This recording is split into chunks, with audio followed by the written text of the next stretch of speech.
Hi, everyone. My name is Nicole. I'm the community advocate at Lifespin, and today we are going over a workshop for children with disabilities and different financial supports that could be available to you if you have a child who struggles with a disability. Um, okay, let's just jump right in. Let's see here.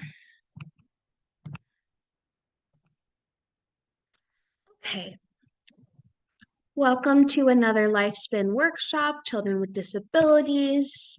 Today, the workshop was on May 14th, 2024, and I am recording this on May 30th.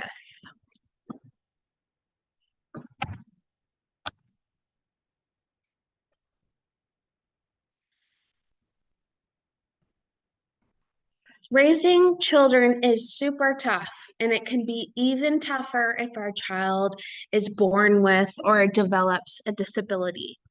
In this workshop, we'll go over provincial and federal programs and benefits that could be of financial benefit to you and your disabled child or children.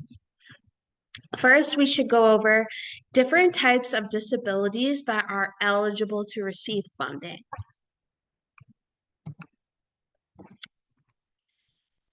What counts as a disability? The disability in question must last for at least 1 year or more, be long-term, and severe. A broken leg that will heal in time doesn't count as a disability, nor does asthma, unless it's extremely severe. It is important to note that a formal diagnosis and medical records are required for each program to prove that your child is eligible for funding. So a formal diagnosis would have to come from the child's doctor or specialist. If your child was diagnosed in another country, international diagnoses are accepted if they're translated into English or French. So here's some different examples of disabilities.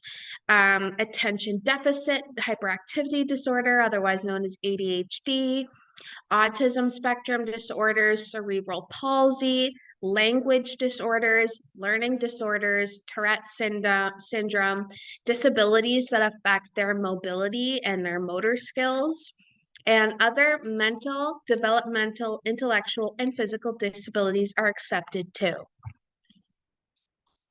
So we'll start with provincial programs. And the first one I'm going to talk about today is called Assistance for Children with Severe Disabilities, otherwise known as ACSD.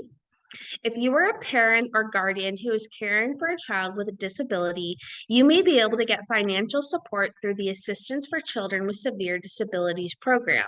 This program provides financial support for eligible families to cover some of the extra costs of caring for a child who has a severe disability.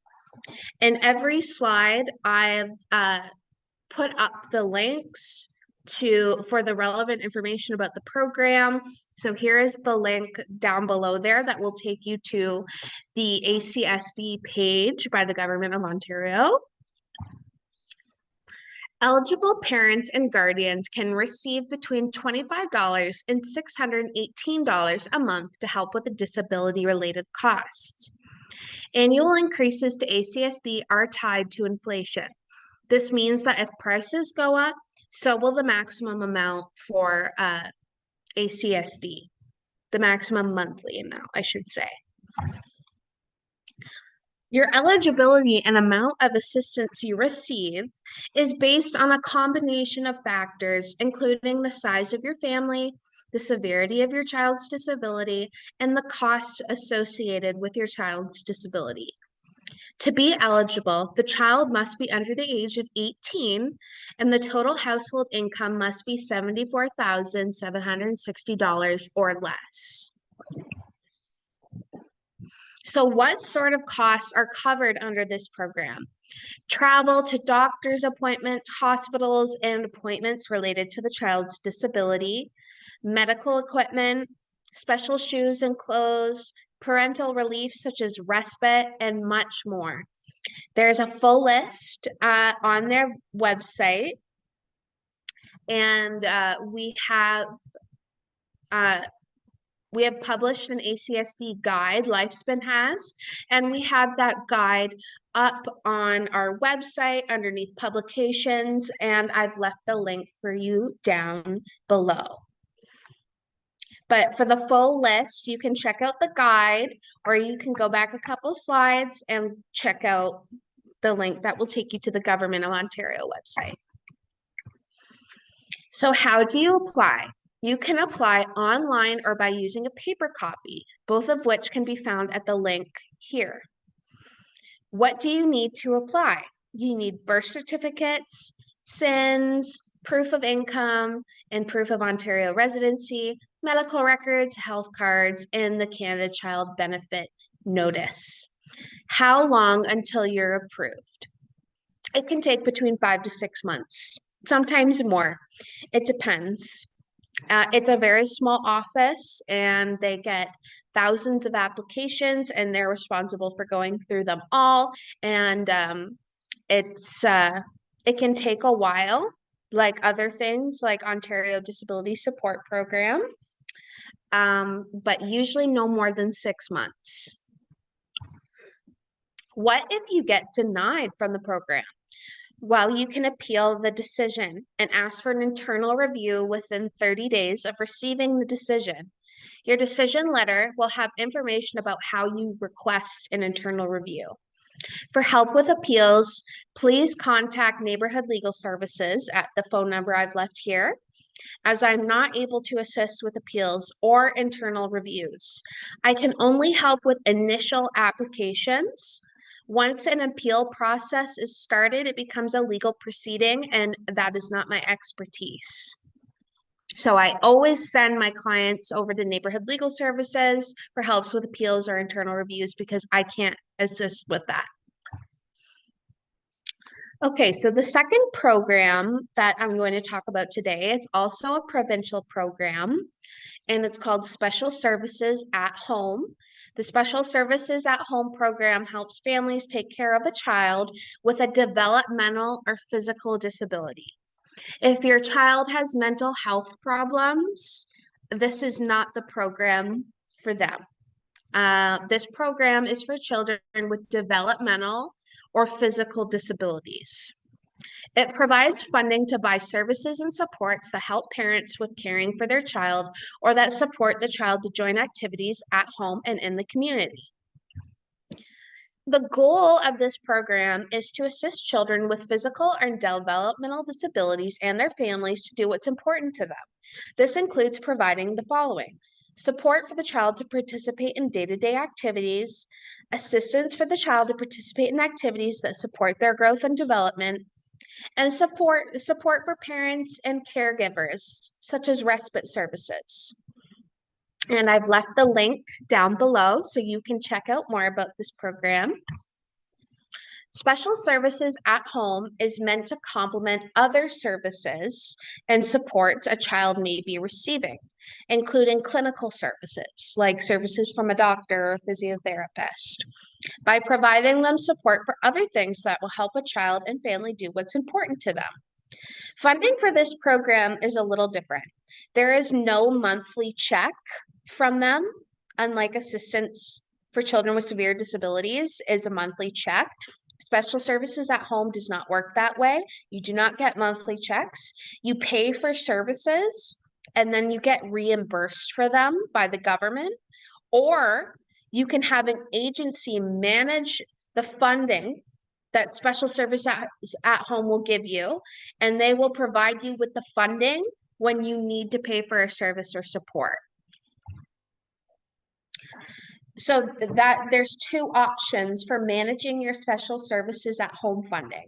You can manage your own funding. So you get the funding, you buy services and supports on your own within the budget you've been approved for, and then you submit expense claims to the ministry to receive the amount back, the reimbursement. And the other option is it being funded by having the funding managed by an agency. So they would be kind of like a bank. They would give you the money when you needed to pay for something. And I don't know who manages this funding. You would have to contact the regional ODSP for a list of agencies in your area. To be eligible for special services at home, a child must need extra support beyond what is expected for their age because of a physical or developmental disability, be a resident of Ontario and be legally entitled to live in Canada, be under the age of 18, and live at home with their main caregiver or live separately from their main caregiver without support from other government funded out of home residential services. So basically, like if your child was in some sort of residential home that was funded by the government, I assume that you would not be eligible for special services at home funding. But if they live with you, that's okay. Or if they're in a residential home that you're paying out of pocket, that's okay too. So what sort of expenses are covered for special services at home? Support that helps the child with their daily routines, items or services that help the child's sensory needs, help with activities related to the child taking care of themselves, support to keep the child safe in their daily routines, tutoring to help with the child's learning, respite services and supports, including camps, before and after school care, hiring caregivers. Please note that basic living expenses are not covered by this program or any other program, meaning they can't help with groceries, bills, home-related expenses, dental care, personal items. Everything has to be related to the child's disability.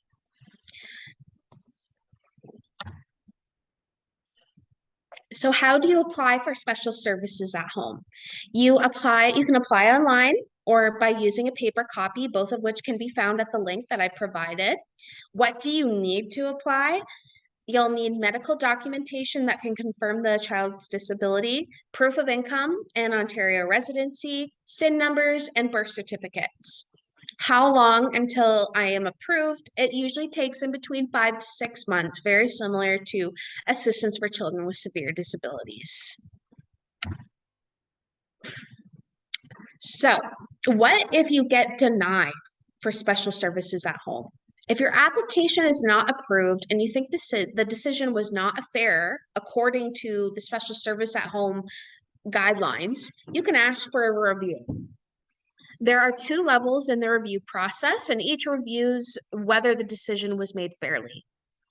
So the first level would be asking for a review by writing to the Ministry of Children, Community, and Social Services Regional Office Director within 20 days of getting the decision letter. The level 2 of the review process is if the family still thinks they're not being treated fairly after getting a decision from the Ministry of Children, Community, and Social Services, they can ask for another review within 20 days of receiving the decision from the first level of review. And the family can write to the Assistant Deputy Minister, Children with Special Needs Division, to ask for a review. Okay. The next provincial program that I'm going to be talking about is the Ontario Autism Program, otherwise known as OAP. OAP offers support to families of children and youth on the autism spectrum. Children and youth who have been diagnosed with autism spectrum disorder by a qualified professional are eligible for this program, and the children receive services and supports up until the age of 18. And that's another thing that I forgot to mention, but most of these programs, they stop at age 18, right? Because then the child becomes legally an adult. So payments do stop on their 18th birthday. Access OAP is the Ontario Autism Program's independent intake organization that supports everyone registered in the Ontario Autism Program. And the link to their website is found below. So how much funding could you get? Funding is different based on what services or supports you need.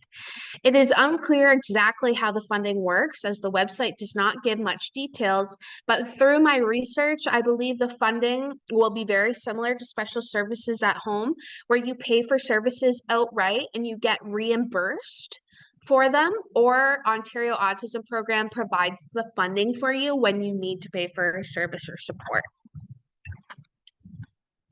So to be eligible for this program, the child must be under the age of 18, live in Ontario, and have a written diagnosis of autism from a qualified professional.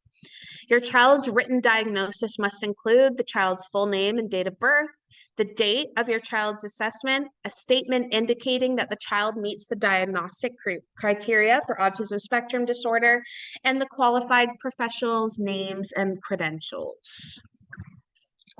So how do you apply? You register for the Ontario Autism Program through Access OAP and provide all the supporting documentation that they ask for by creating an Access OAP account to register for the program and get support. And that can be found at this link right here to create an account. Currently, a paper copy application does not exist for this program. It must be done online. How long until I am approved? Again, this answer is unclear, and it was hard to get a hold of anyone from this program. So I did a little research, and according to my research, Ontario Autism Program is extremely backlogged, and with some people waiting for as long as 3 years or more. Again, I don't know how accurate this is. I'm still looking into it a little bit more and just seeing how long the wait time is. But just from my research, it's taking a few years to get approved. So what services and supports are covered through Ontario Autism Program? The first sort of service that they provide are called foundational family services. It's available free of charge for all families registered.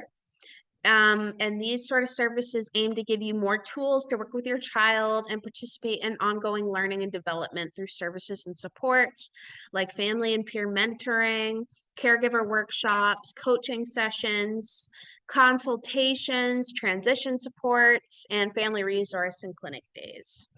You can choose to access these services at any point based on your needs at no cost. There are no limits to the number of times you can register for these services. The other program they offer is called the Caregiver Mediated Early Years Program, and it's a program that supports families with young children aged 12 months to 4 years old. And the program helps young children learn new skills and meet individualized goals. The full list of programs for caregiver mediated early years can be found here because the list was very, very long. But these programs are play-based, child-led, and developmentally appropriate. Programs are free of charge and available for up to 6 months for each child. The third service they offer are something called core clinical services.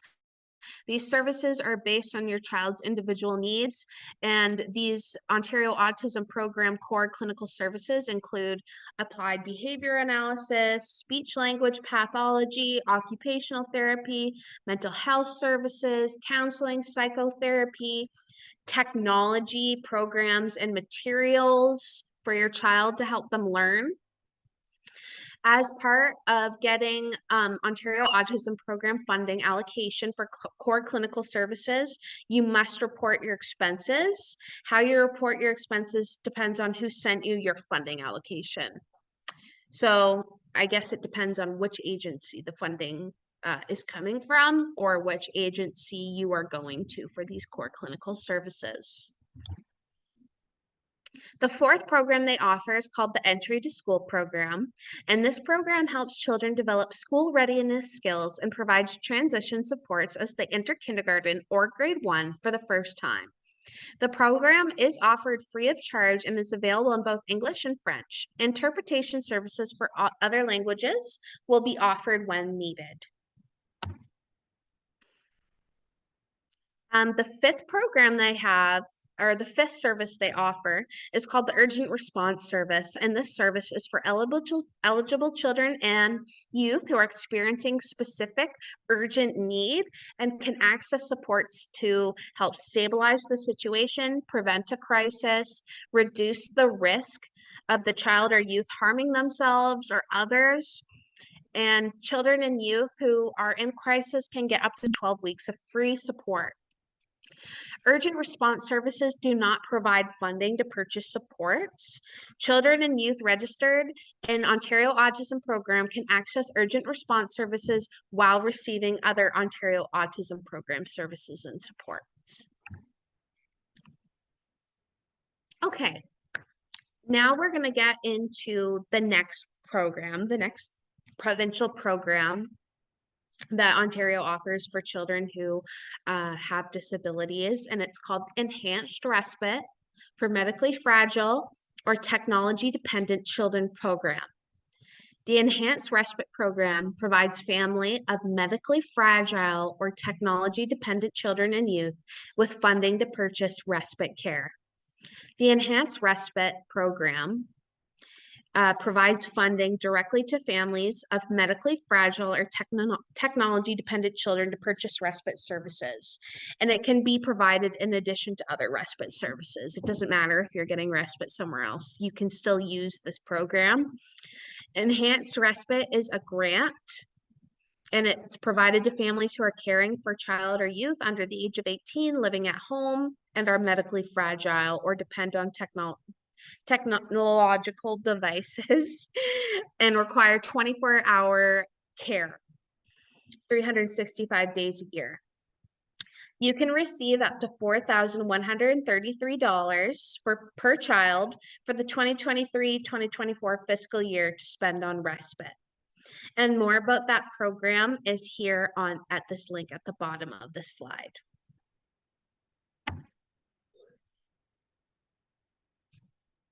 So who is eligible for this program? To be eligible, your child must be under the age of 18, live at home, need intensive care and constant monitoring on a 24-hour basis, be medically fragile or technologically dependent, meeting one of the following criteria: relies on medical and technological equipment such as mechanical ventilators, apnea monitors, renal dialysis, urinary catheters, and colostomy bags, is administered drugs intravenously, or relies on tracheotomy tube care, suctioning, oxygen support, and tube feeding.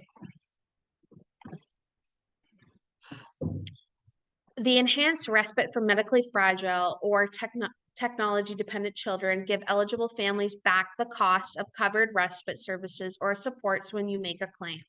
The services and supports covered are the same as those covered by special services at home.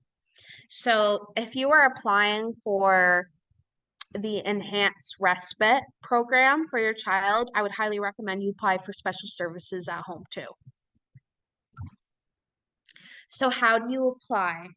This information is not given on the website.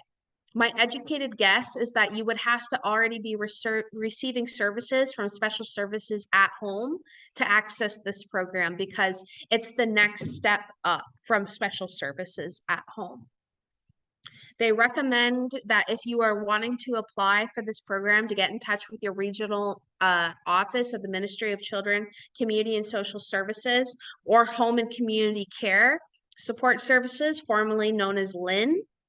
And I've left the phone numbers there for both the ministry and Home and Community Care if you are interested and want to inquire more about this program.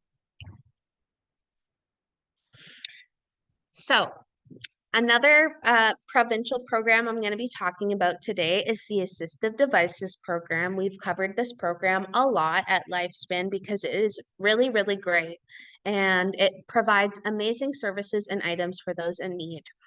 The Assistive Devices Program helps people with long-term physical disabilities pay for customized equipment like wheelchairs and hearing aids. They also help cover the cost of specialized supplies like people who have used ostomies. And more can be found at the link at the that I've left down below if you want a more general overview of the program. What is the eligibility? To qualify, you must be an Ontario resident, have a valid health card, have a disability requiring equipment for 6 months or longer, and they do not consider your income. So that's good. Well, how much is covered? They pay 75, assistive devices program will pay 75% of the cost for mobility aids. You must pay the other 25% of the cost. In some cases, you can receive a series of payments through the year to help cover the cost of supplies. And there are other agencies like the March of Dimes or War Amps who can help you cover the other 25%. When they set the price for each mobility aid, they take into account the manufacturer's costs, the complexity of the device, and also a business cannot charge you more than the assistive device's price for the approved item. You have to pay for additional items that are not covered by assistive devices programs, like batteries, for example. How do you get 100% of the cost covered? You will have to be receiving income from one of these 3 programs to get 100% of the cost covered. Ontario Works, Ontario Disability Support Program, or Assistance for Children with Severe Disabilities. And I'm assuming special services at home would be 100% coverage as well. Depending on what device you need, the application process is different. Each device or item that you need has a different application process. But these are the general guidelines when you apply. Step 1, you get seen by a medical professional or specialist who can verify your need for the device, and they write a prescription for it. 2, you fill out the application form with the help of the medical professional who prescribed you that device. And step 3, you find a vendor or business that supplies the device you need, and you write down a couple estimates from different places of how much this item would cost you, and then you send all of that information, all of those forms, into the assistive devices program. For more information about what is covered and what the application process is, use this link and please click on the category of device you need and it will take you to the application process. And I've left the link down below there. There's also grants offered through the Assistive Devices program to help people pay for supplies. And they are accepting new applications for funding assistance. If you're applying for a grant, follow these steps. 1, print out the application form. 2, complete the application form with the assistance of your healthcare provider. And 3, scan and email the form to the email that I've left there.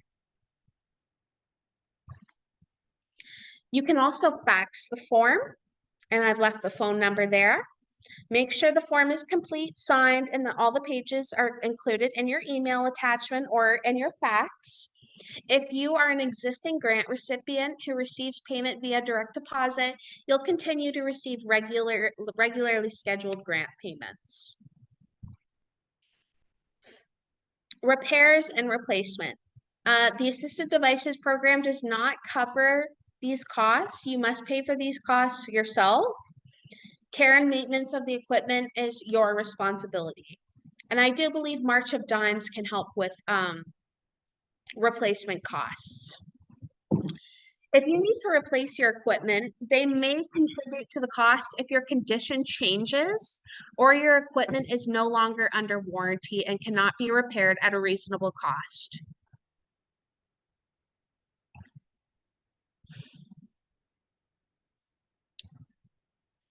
The last provincial program I'm going to be talking about is called the Exceptional Access Program, and this is a drug program, and it facilitates patient access to drugs that are not funded by the Ontario Drug Benefit or where no listed alternative is available.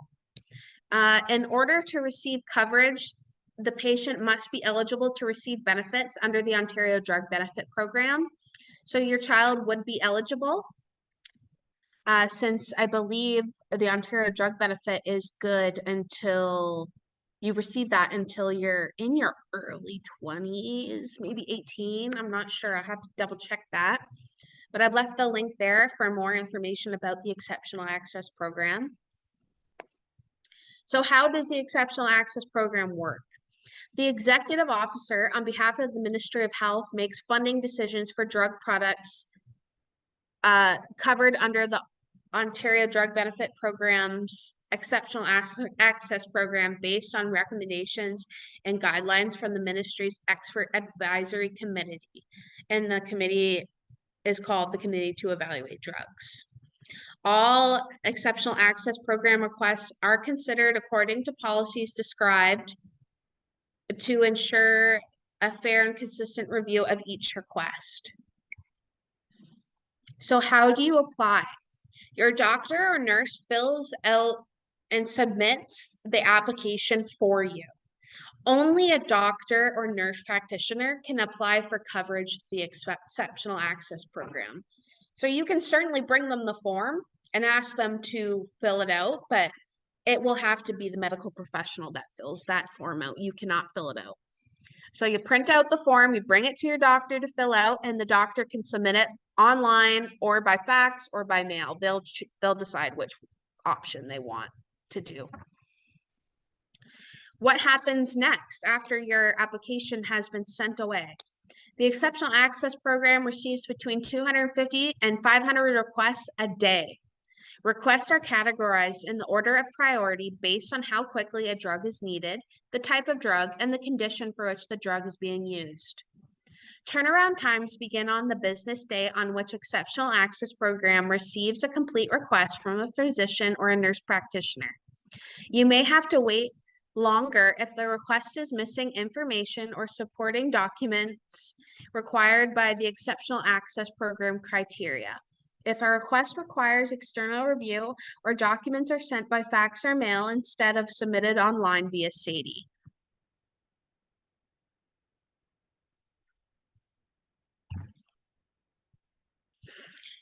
Applications to the Exceptional Access Program are reviewed as quickly as possible, and a decision on your application will be sent to the requesting doctor or nurse practitioner in 3 days to 6 weeks.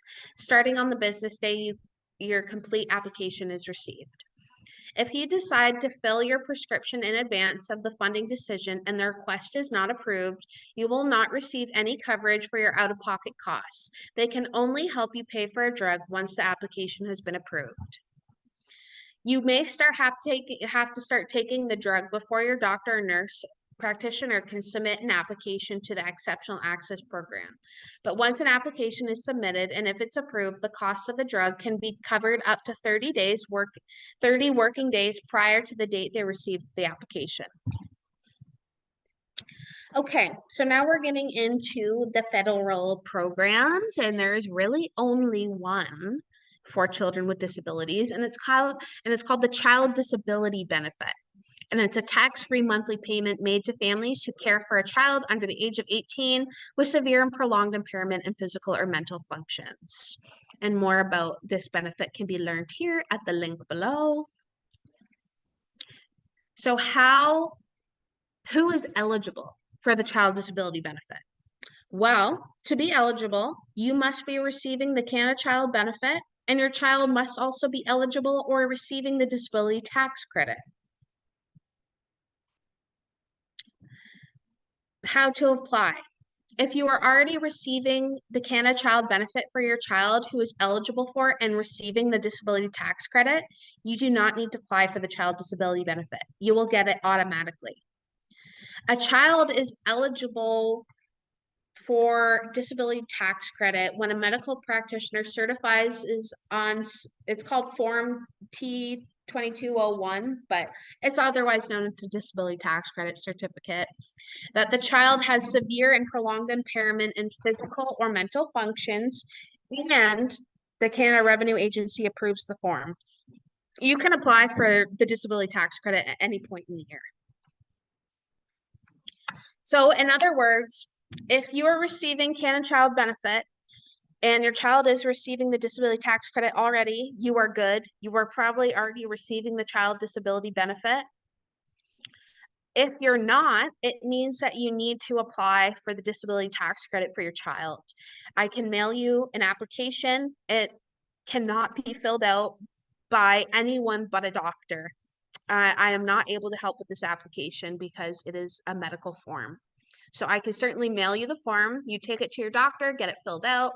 Once it's approved, you will start receiving that monthly child disability benefit. So how much can you expect to receive? Um, your your child disability benefits are calculated using the following information: the number of children who are eligible and the adjusted family net income. Every July, your child disability benefits are recalculated based on your adjusted family net income for the previous year. For example, July 2023 to June 2024, payments are based on your adjusted family net income from your 2022 tax return. July 2022 to June 2023, payments are based on your adjusted family net income from your 2021 tax return. For the period of July 2023 to June 2024, you could get up to $3,173 a year, which works out to be $264 a month for each child who is eligible for the disability tax credit. The benefit starts being reduced when the adjusted family net income becomes greater than the amount of $75,537. To continue getting the child disability benefit, you must remain eligible for the Canada Child Benefit, and your child must remain eligible for the disability tax credit.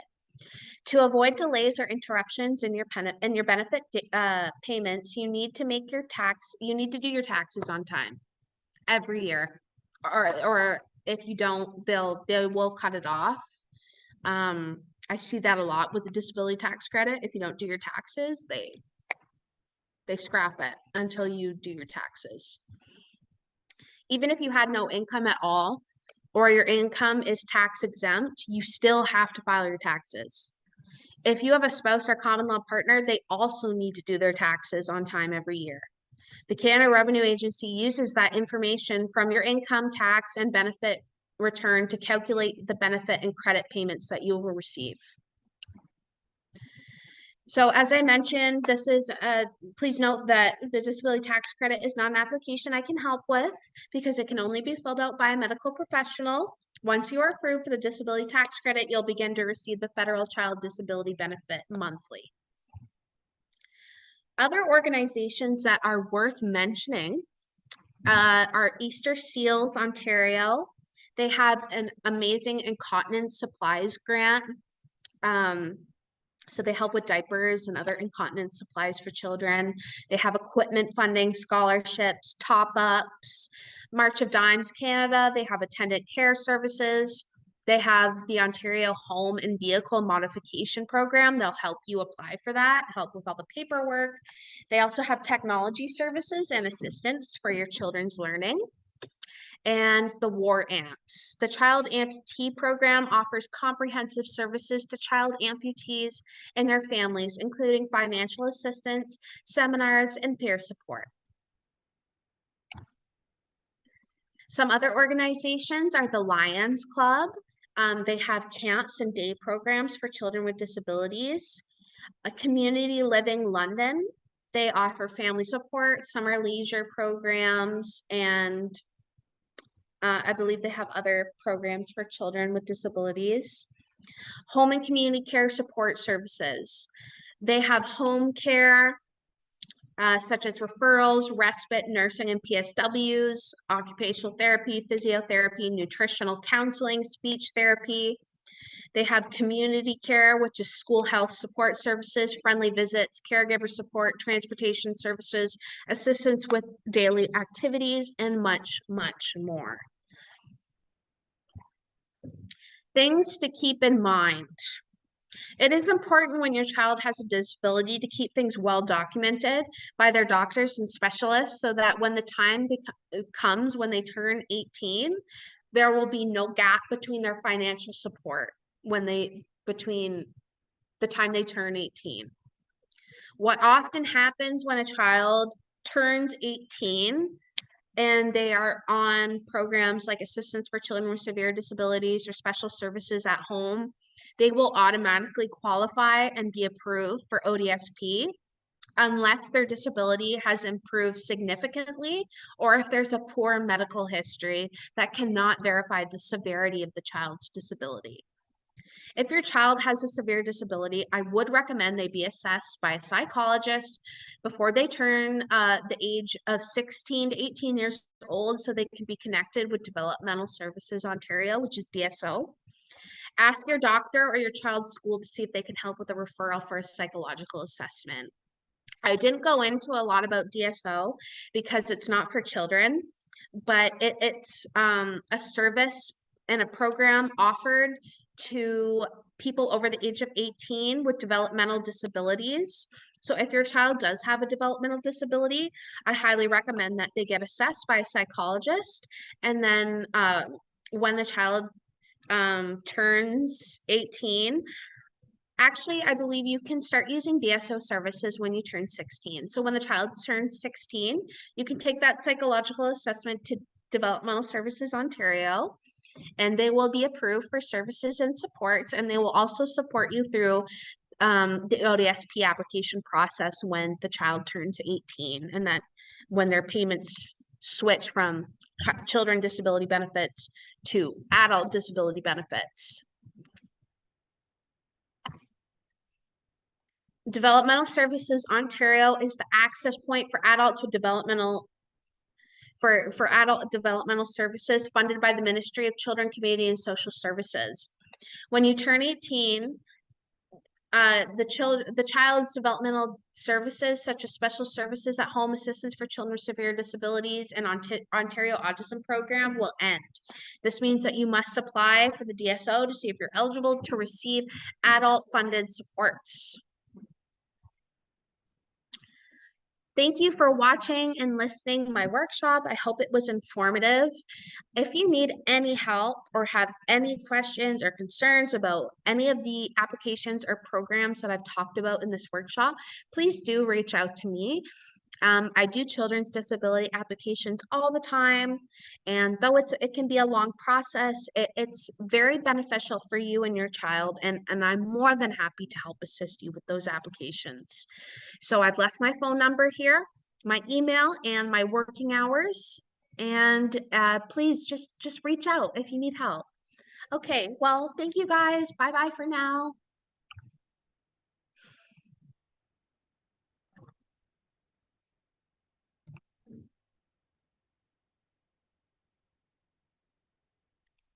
How do I stop recording? There we go.